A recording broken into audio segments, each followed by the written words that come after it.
So everybody has a sense of where they were when 9/11 was occurring. And a lot has happened since that time. Each of these experts here got involved at a different time as well. And I'd like you just to make a brief opening statement, if you would, and say a little bit about what sparked your involvement. And specifically, Webster, if you would focus a little bit on, since we've had so many investigations and books on that kind of thing, why should we be doing a citizens' grand jury? What's the need for it? All right, I'll try to combine both of those briefly. On the day of 9/11, I was in Berlin, Germany, and I had the advantage of studying the Iran-Contra affair in the late 1980s. These were the days of Admiral Poindexter, Oliver North, General Secord, Felix Rodriguez, Ghorbanifar, Farr, Hasenfuss, the gun running and drug running from Florida airports, the selling of missiles to Iran. And I had become aware during that time of something that was known as the invisible government, the secret government, the parallel government, the shadow government. And I had watched the Iran-Contra hearings, not just Oliver North's theatrical performance, but also the statement of Senator Inouye of Hawaii, who said, there is in this country a secret government with its own army, its own navy, its own air force, its own treasury, its own State Department, its own intelligence service, its own ideas about foreign policy, and the power to carry those out. Now, sitting in Berlin on that day, I heard about it late in the afternoon. And it was in a conference, and a guy came in and gave a brief sketch in German of what had happened, and we couldn't believe our ears. We said, could you please repeat that? Können Sie das wiederholen? And it turned out to be, of course, the case. And it was clear to me immediately that the scale, the complexity, the technical problems posed by this operation required the participation of several hundred people, several $1 million in investment, but above all, it could not have happened without the massive participation of a faction within the U.S. command. In other words, a rogue network inside the United States government. That evening, I went to a memorial service that was held at the Berliner Dom, the Berlin Cathedral, which, if you know the city, it was bombed in World War II. It had been kept as a ruin by the East Germans because it was in East Germany. And there, one of the leading prelates, I guess the Bishop of Berlin, came out and gave a speech in which he called for a peaceful response to the problem of terrorism. And it struck me that that was the wisdom of Berlin, a city that had known 100 such days of 3,000 dead in the two world wars. And the following day, I went to in the old Western sector, the Emperor William Memorial Church, which, if you know Berlin, has been kept as rubble, as a monument to the bombing and destruction of World War II. And they were having round-the-clock prayer services, and Lutheran minister came out and gave a presentation, prayer service.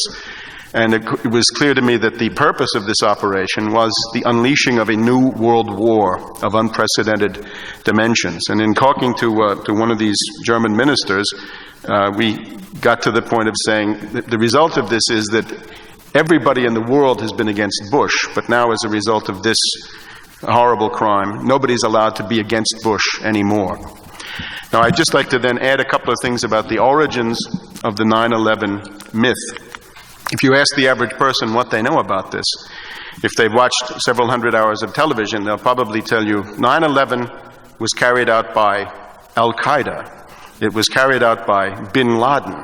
They may even know the names of the pilots, Atta perhaps, even Sheehy, Jarrah, Hani Hanjour are alleged to have piloted these planes into the Pentagon, into the towers, and to Shanksville.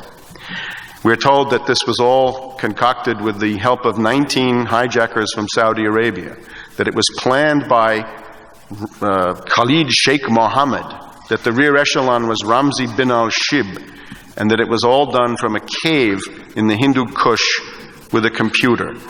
Now, I would submit that this is one of the most fantastic conspiracy theories that has ever been concocted, and the question, of course, is where does it come from? I have to identify Richard Clarke, the hero of the 9/11 Commission and one of the greatest deception artists of all time, as the main architect of that myth. He tells us in his memoirs that when he went to the White House at 9 o'clock in the morning on 9/11, he was asked by Dick Cheney and Condoleezza Rice, "Who do you think is doing this?" His answer, "It's an Al-Qaeda attack and they like simultaneous attacks. This may not be over." Notice that is on the basis of no proof, no intelligence, no information. It is pure intuition. It is not buttressed by any fact-finding reports from around the world. It is simply an unproven, unsubstantiated assertion that has remained an unproven and unsubstantiated assertion. Has he ever heard of strategic deception? Has he ever heard of the art of the strategic feint? I'm sure he's heard of those, but he's not interested at that point. Later on in the day, in a teleconference with President Bush participating at Offutt Air Force Base in Nebraska, the main U.S. thermonuclear war base, Bush asked CIA Director Tenet, "Who do you think did this to us?"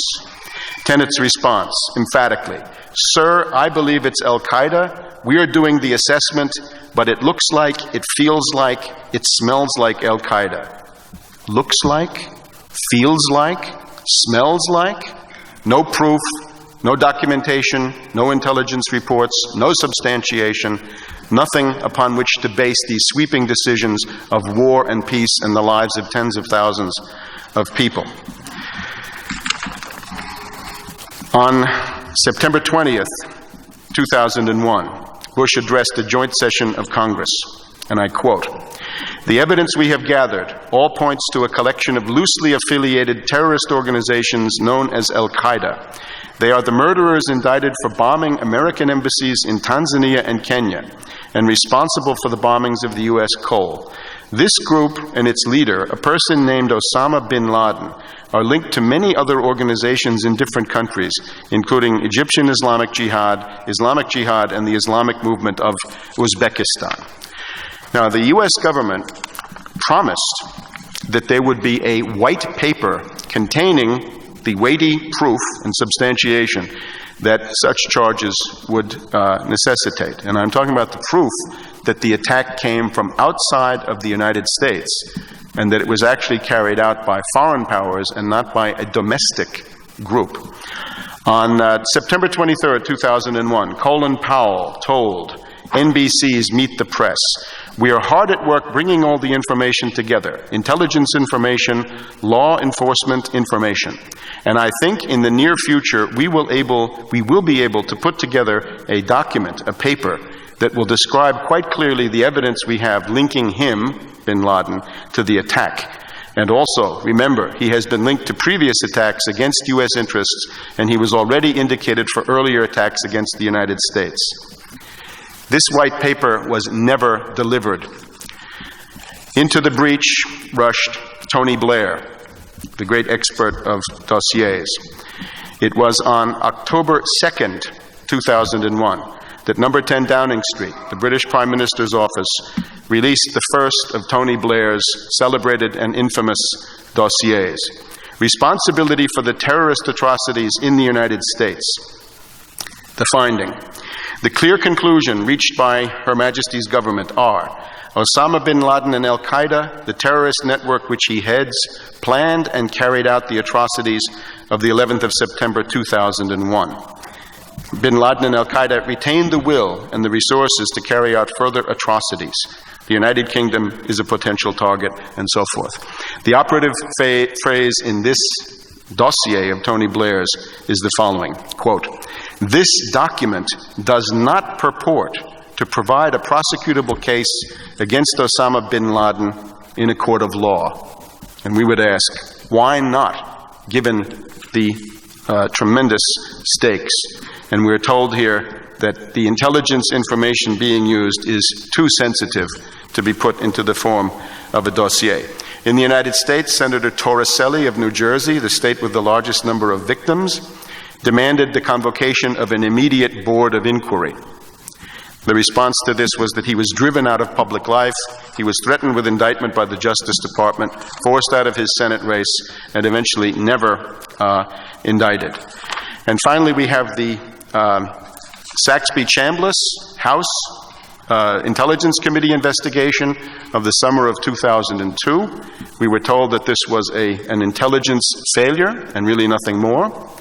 There was the Joint Intelligence Community investigation of the House and the Senate of the United States under Porter Goss, the current head of the CIA veteran, and Senator Graham of Florida. And the main thing that was distinguished about that dossier was the fact that 28 pages of it were blank, and a large part of it was redacted. And finally, we have the Kane-Hamilton Commission, the so-called Commission for Investigation of Terrorist Attacks upon the United States, whose report was delivered to the public in the late July of this year, and which I take to be universally available. There are copies on sale in the Staples store across the street. I'm not going to go into a complete refutation of that because I understand we're going to have David Ray Griffin who's going to give his view of it. I would simply say this commission was a massive exercise in the begging of the question. It's a logical fallacy. When you're told to prove something, you cannot take what you're told to prove as a starting point and go from there. You've got to prove what you're told to prove. One of the working groups of this commission was entitled, How Al-Qaeda Was Able to Carry Out the Attacks. That should have been the conclusion of the investigation, not the beginning. There was no effort to make the government's case that this was done not by a rogue network from inside the United States, but rather by this foreign network, allegedly. The members of the commission were full of conflicts of interest, too numerous to mention at this time. It was a group of Washington insiders, beneficiaries of the system, oligarchs. Philip Zelikow, in particular, was a publishing partner of Miss Rice of the White House. He had written a book with her. He had conflicts of interest that should have led to his immediate firing, as the families demanded, and was never carried out. In a recent article in the Washington Post dealing with the famous Pentagon Flash Internet item, which many people have seen, Zelikow noted that he was aware of so-called conspiracy theories, but he refused to answer them.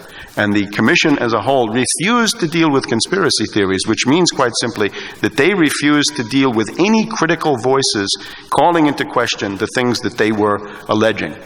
The other thing about this report is that it is written in a kind of pulp fiction style. It's an example of yellow journalism. It's typical of the shoddy historical work that Zelikow is known for among historians. The one commissioner who had any energy and any insight was Max Cleland. He was somehow driven out. So we are now left with an investigative process which, from the point of view of the United States government and the British government, has been concluded. For their point of view, there are no more questions about 9/11. There will not be any more historical investigations or probes or anything of this nature. And it is this point, when the organisms of government have so manifestly failed and failed and failed and failed and broken down, that it then goes to the citizens, in the persons of our citizens' grand jury, to assume their inherent rights under natural law to come forward and seek the truth. So we are looking forward, we who are the presenters, to presenting evidence to you, which we hope you will find persuasive in rendering a finding about the nature of what went on 9/11 and what the official response and the response of the population worldwide ought to be. Thank you. I was writing columns for an African-American newspaper in San Francisco, the San Francisco Bayview, and my next column was due the day after 9/11 on Wednesday. So naturally, I wrote about the event, and I had very little information at first. I just saw the telecast from about 12 o'clock Eastern Daylight Time. So the title of that column was "The Only Real Solution is Justice with Compassion." And my assumption was that it was blowback, that only Muslims would have the fanatical devotion to commit suicide and carry out the attacks. The day after I wrote that column, I saw the timeline for the first time, and I saw the 35-minute gap between the second hit to the trade tower and the hit to the Pentagon.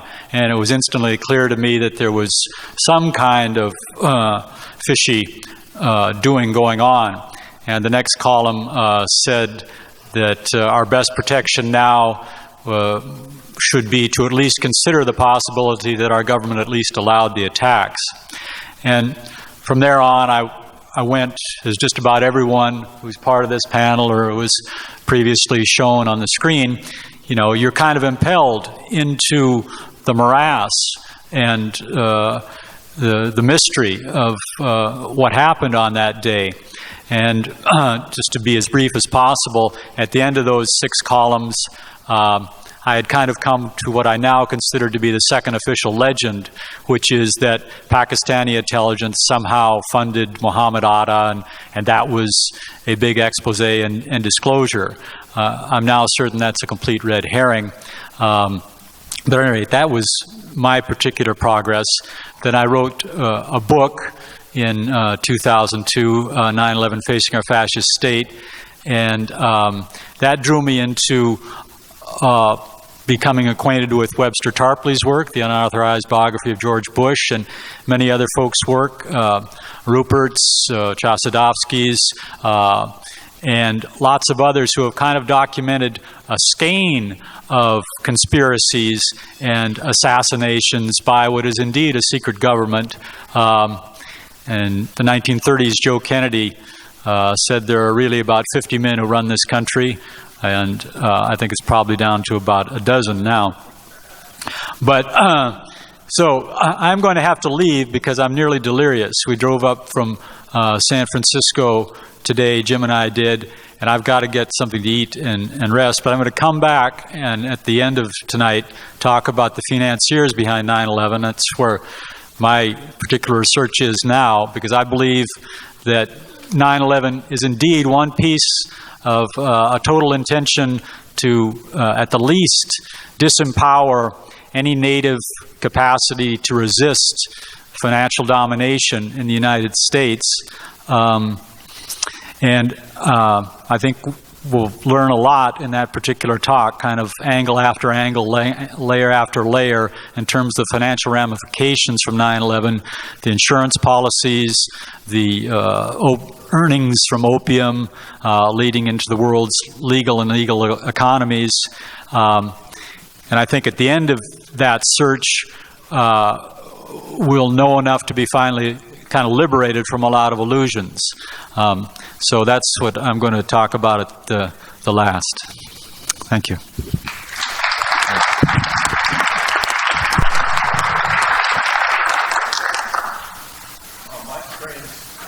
With 9/11 was, like I think most people, is just to watch the events in shock.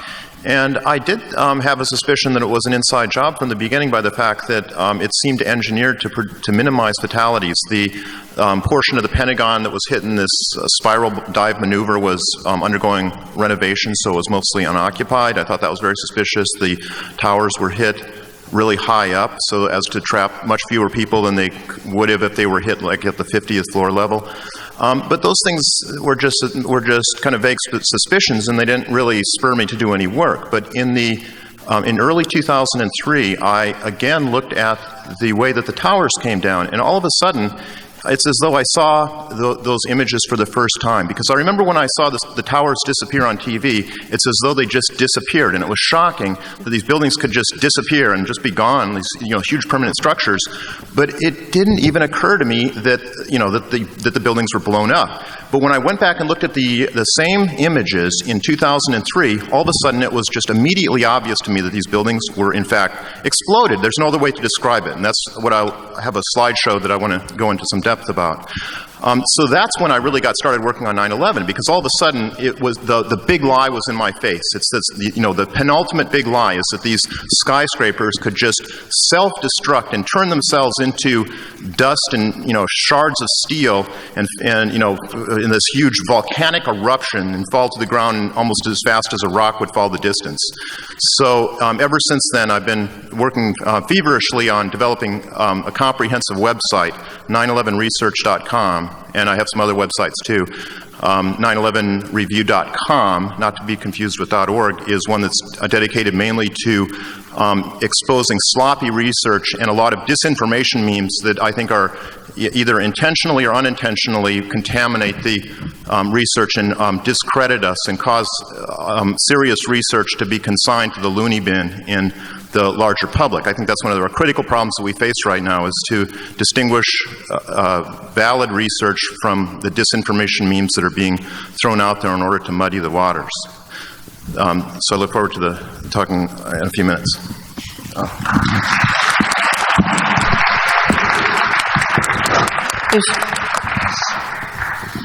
And just to be clear, the question was what you were doing on 911 and how you reacted? To start. Yeah. To start. Okay, but this is not our presentation. It's okay.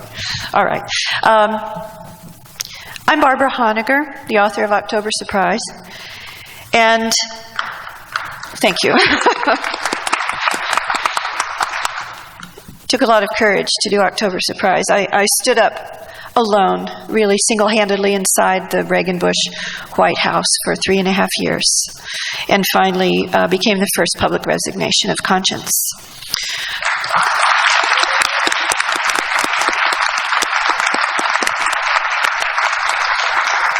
Now, you probably are asking yourselves, what was a nice girl like you doing in a horrible place like that? And who knows why what happens in our life does, but from the inside of my life, I don't live a double life, but I realize that from the outside of my life, some people might think so until they get to know me. And that's a context to answer the question, what were you doing on September 11th? Because I work for the United States Navy. The main reason I work for the United States Navy is I love my father very much. He was in World War II at Iwo Jima. It was a miracle he survived the war, and I'm here because of it. So I honor my father by working for the United States Navy. And I'm a damn good journalist. I am the senior military affairs journalist for the Navy's senior research and technical university called the Naval Postgraduate School in Monterey, California is where it's located. And I would just like to say before I go on that everything that I do, everything I say here tonight, my presence here, the work and research that I do on September 11th has absolutely nothing to do with the Navy. It's not sponsored by the Navy. It's not agreed to, etc. However, my position allows me and affords me a very unique view into what happened on 9/11. So, on the morning of 9/11, I was, as usual, late for work. And I arrived at the gate, which had a very low level of security. And to my astonishment, my supervisor, who is the public affairs officer, told me that I could not come in the gate. He was there. And amazingly, I suppose I was the last person in the entire Monterey Peninsula of California to learn that the towers had been hit. But I was driving in when that was happening, and I live quite a ways out. So the bottom line is I had to leave. I wasn't allowed in because the security level at the gate ratcheted up so high. I believe it went to ThreatCon Bravo or Charlie. It went to ThreatCon Charlie, I think, or maybe even Delta. In any case, it was very high, and I was not security cleared to go to my own desk for 2 days. So I went home. But what I would like to say is that what I was aware of when it happened. Because this may surprise you, but the moment I learned what happened, and I didn't learn it until I drove another 15 minutes to my mother's home in Carmel, California, turned on the television, and the moment I saw the images, I said, this is an act of war. I said it inside myself, deep in my gut, and it took me a very long time to come to the realization that this was an act of war, almost certainly by members of our own government against the people of the United States.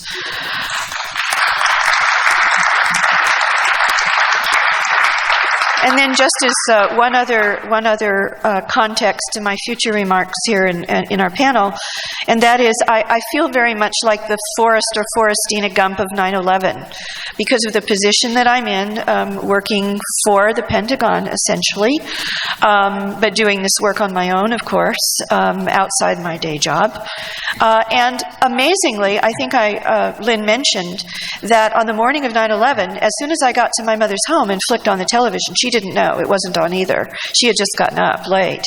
I watched as what I was almost certain was my own direct chain of command office, the Office of Navy Information and the Naval Command Center, going up in flames. And indeed, 43 of 44 people that I knew directly or indirectly were mass murdered that morning. And also, phenomenally, again, Forestina Gump of 9/11, and you wonder why I'm interested in 9/11. Well, this is why. It's very personal for me, like many of the victims' family members and victims who survived of 9/11. Another amazing fact is that the one person, remember I said 43 of the 44 were mass murdered that morning at the Pentagon? By whatever means, and we'll get into that later. There's a big question mark on it still. But the one man who survived, his name is Kevin Schaefer. And Kevin Schaefer was at the Naval Postgraduate School where I was as a curriculum officer, a military curriculum officer. I knew Kevin Schaefer. I knew of him, like you do when you're in a work environment. Kevin Schaefer went on to be the key staff person in the Keene-Hamilton 9/11 Commission, focusing on exactly what I do and will this evening, which was essentially the war games and the essential mystery of 9/11. Why didn't the NORAD interceptors get up in time? And it's someone I know who I have to now say to myself was probably one of the architects of the cover-up of the Keene Commission report. Thank you.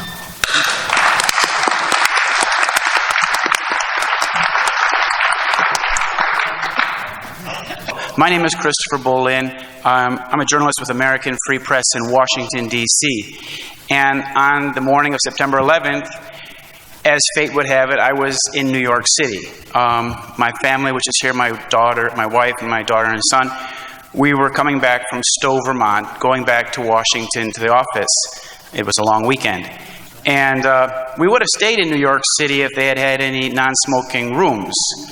But we couldn't get any that were less than $300, so I wound up staying in the outskirts of New York City that day. And what's interesting, we're driving through New York City about 2 o'clock in the morning. The kids have fell asleep in the back seat. And to keep me awake, really, my wife started telling me little stories and things. And she told me a dream that she had when we started our trip from Chicago to the East Coast. This is 2 o'clock in the morning. We're driving through New York City on 487.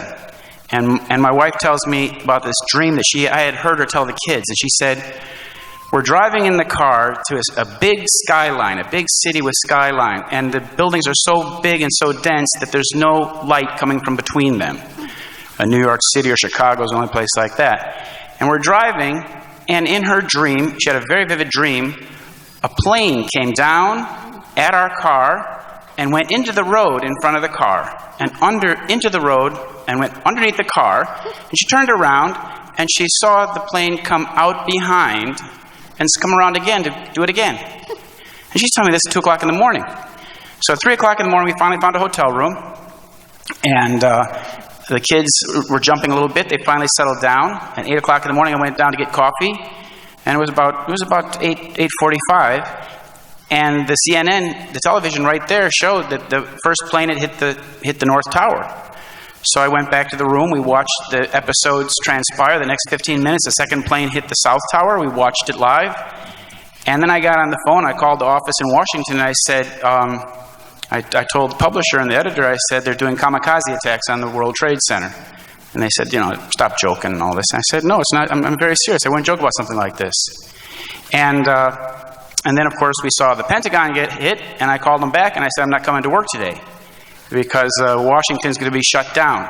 So then we, the country's at war, like she said, so we took the small roads. We didn't go on the interstate. We took the small roads through Pennsylvania, Lancaster County, and everything like that, just to get back to Chicago. And right away, I saw that there was a great hostility to any discussion of this. We stayed in a hotel that night in Pennsylvania, And in the conversation, there was silence. You go to these lunch cafes in Pennsylvania, and everybody would be sitting absolutely silent, listening to the radio, eating their lunch, listening. And at night, it was, people were talking a little bit more. And I think it was the next morning I talked to a gentleman, and I told him that, maybe if George Bush had just addressed the Middle Eastern question to some degree, perhaps this wouldn't have happened. And this gentleman turned to me and said, your point of view, you have a different point of view than 90% of the American people, so you just better shut up. Well, that's pretty much the way it's been ever since. I write for American Free Press. A lot of my articles have been in this 911. It's a 7th edition at American Free Press. From the very beginning, we've been writing about this. After 911, my first article was about eyewitness evidence of explosives in the World Trade Center. And for that, I was also attacked. The ADL attacked me for that. But in any case, there's a lot of evidence of eyewitness explosion. Eyewitnesses who saw it. BBC News that night, Stephen Evans, who was in the South Tower, he went on and on about the evidence, the series of explosions, the human damage, the physical damage. And so this has been pushed underneath the whole way. What I've done since then is I've worked very closely with a man named Eric Hufschmid. I just came down from Santa Barbara. I spent 2 weeks with him. And I have a little video presentation tonight that'll show you some really, really serious evidence about the Pentagon primarily, but also from the World Trade Center. And Eric Hufschmid up in Santa Barbara, he put this book together. This book came out September 11th, 2002. It's called Painful Questions. And somebody here was just talking about the evidence. This book is most unusual because it has very, very high-resolution photographs that Eric paid $6,000 for to get from Reuters. You Americans and anybody in the world hasn't seen these photos before. And if you want to see evidence of explosions, just turn to page 60 in this book.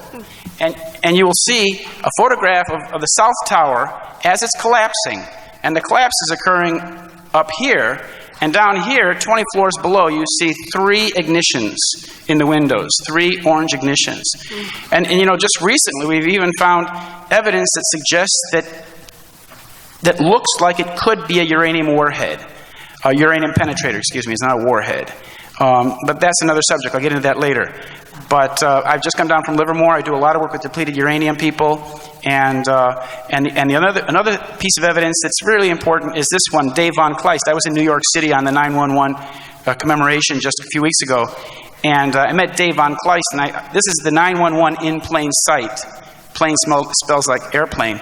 And this has got some very hard-hitting evidence in it as well. Very simple stuff, proving that the Pentagon story and the World Trade Center story and even the Shanksville story is basically a pack of lies. So if you listen to me and these other presenters tonight, you'll see what a pack of lies it is. Thank you very much.